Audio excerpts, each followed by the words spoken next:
She was the woman who defined elegance, a face so graceful, even time bowed before her. But what if I told you that behind Audrey Hepburn's radiant smile lay heartbreak, fear, and secrets hidden in photographs the world was never meant to see? Tonight, we'll step beyond the diamonds, beyond the breakfast at Tiffany's glamour, and into the unseen life of Audrey Hepburn through her most private photos, and the story Hollywood tried to forget. And trust me, once you see what these pictures reveal, you'll never look at Audrey the same way again. Before the world knew her as Holly Golightly, Audrey was just a little girl named Audrey Rustin, hiding in basements during air raids. Born in Brussels in 1929, her childhood was anything but elegant. Her father left when she was just 6. Her mother, once a Dutch baroness, watched their fortune vanish as Europe fell into chaos. When the Nazis invaded the Netherlands, Audrey was trapped. She was hungry, frightened, and forced to witness horrors no child should ever see. She once whispered, "We ate tulip bulbs to survive. Can you imagine?"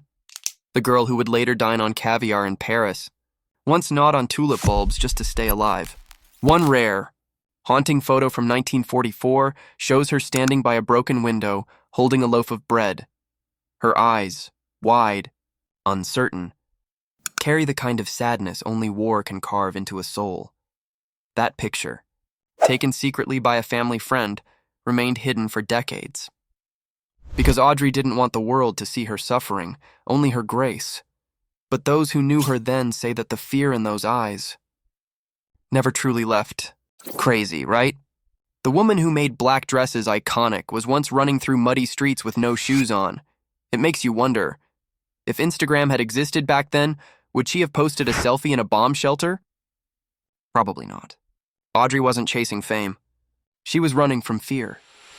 After the war, Audrey dreamed of becoming a ballerina, but years of malnutrition had weakened her frame. Her teacher told her, "You'll never dance professionally. Your body won't allow it." Imagine hearing that. After everything you survived, your dream is gone. Yet Audrey didn't give up. She pivoted, she modeled, she acted in small plays.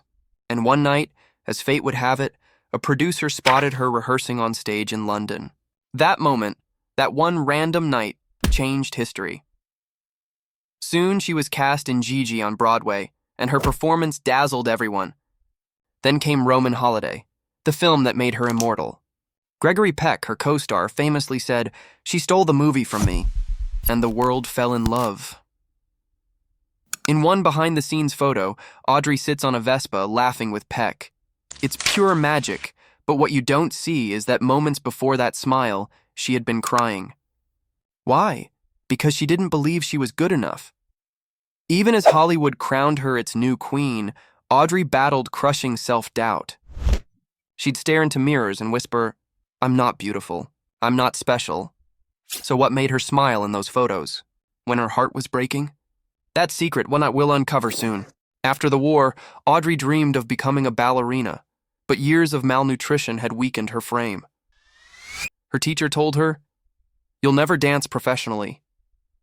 Your body won't allow it." Imagine hearing that. After everything you survived, your dream is gone. Yet Audrey didn't give up. She pivoted, she modeled. She acted in small plays, and one night, as fate would have it, a producer spotted her rehearsing on stage in London. That moment, that one random night, changed history. Soon, she was cast in Gigi on Broadway, and her performance dazzled everyone. Then came Roman Holiday, the film that made her immortal. Gregory Peck, her co-star, famously said, "She stole the movie from me," and the world fell in love. In one behind-the-scenes photo, Audrey sits on a Vespa, laughing with Peck. It's pure magic, but what you don't see is that moments before that smile, she had been crying. Why? Because she didn't believe she was good enough. Even as Hollywood crowned her its new queen, Audrey battled crushing self-doubt. She'd stare into mirrors and whisper, "I'm not beautiful. I'm not special."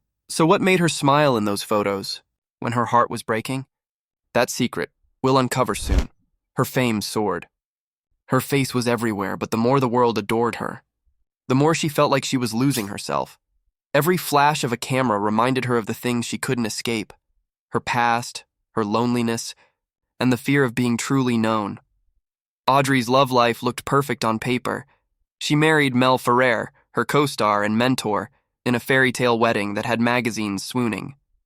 But behind the smiles, something darker brewed. Private photos from their home in Switzerland tell a story words can't. In one, Audrey stands by a window, looking out at the mountains, her hand resting gently on her stomach. She was pregnant, but few know she suffered multiple miscarriages, each one shattered her, quietly. She once told a close friend, "I wanted to give life." But life kept taking it away. For years, she smiled for the cameras while hiding unimaginable grief. That same photo, rediscovered in the 1990s, now feels almost prophetic, a portrait of a woman longing for peace. And yet, she never turned bitter. Instead, she turned her pain into compassion. Every heartbreak made her softer, not harder. You know, most stars in Hollywood would have called their therapist or their agent Audrey. She called UNICEF. In the 1980s, long after her last film, photographers followed her to Ethiopia and Somalia. The glamorous star of My Fair Lady was now standing barefoot in refugee camps, holding starving children in her arms, and yet, those who were there said she glowed in a way that no makeup artist could ever recreate. One unforgettable photo shows her kneeling beside a little boy, giving him water. The light catches her face just so, and for a second, you can see it, that same tenderness she once lost in war. Reborn in compassion, she told a journalist, "I've been given so much. The least I can do is give back." It wasn't for fame. It wasn't for headlines. It was penance, her way of healing the child she once was. But time, as always, had its own plans. By the early 1990s, Audrey's health began to fail. She kept it private, very private. Few people knew she was battling a rare form of cancer. In her final photos, taken at her home in Tolochenaz, Switzerland, Audrey stands in her garden wearing a white sweater, no diamonds, no makeup, just sunlight and serenity. Those images were never meant for the public. Her family released them years later, a quiet farewell from a woman who had lived through bombs, fame, heartbreak, and redemption. There's one photo, especially taken weeks before her death, that captures everything Audrey Hepburn truly was. She's sitting under a tree, reading a book, her dog beside her, her face lined with age but glowing with peace. It's as if she finally found what she'd spent her life searching for. Silence. And maybe that's the real Audrey, not the movie star. Not the icon, but the little girl who survived the war, finally at rest. When she passed away in 1993, Hollywood dimmed its lights, but somewhere, maybe in another life, a little girl with big eyes finally stopped running. You still with me? Take a breath. I know, it's heavy, but that's Audrey's magic. She makes you feel, even decades later. And honestly, when was the last time a celebrity did that to you? Today, when we scroll through glossy photos on social media, chasing perfection, it's easy to forget what true beauty looks like. Audrey showed us that grace isn't about diamonds or fame. It's about surviving darkness and still choosing to smile. Those private photos? They aren't just images. They're proof that real beauty comes from pain endured and kindness given. Maybe that's why she still feels alive, not in her films, but in the way she made us want to be gentler, softer, more human. So when you look at Audrey Hepburn again, when you see her perfect posture and that timeless gaze, remember this. Behind every frame was a woman who lost everything and still chose love. And maybe that's the greatest untold story of all, soft, dramatic pause. Because in the end, her most private photos weren't about beauty. They were about survival, grace, and the kind of light that even death couldn't dim. If this story moved you, and I know it did, you'll want to see another legend whose life behind the lens was just as haunting. Click on the end screen now to watch Diane Keaton, Most Private Photos. You must see an untold story. It's another journey into the unseen, where fame meets fragile humanity. Because behind every perfect Hollywood smile lies a story waiting to be told.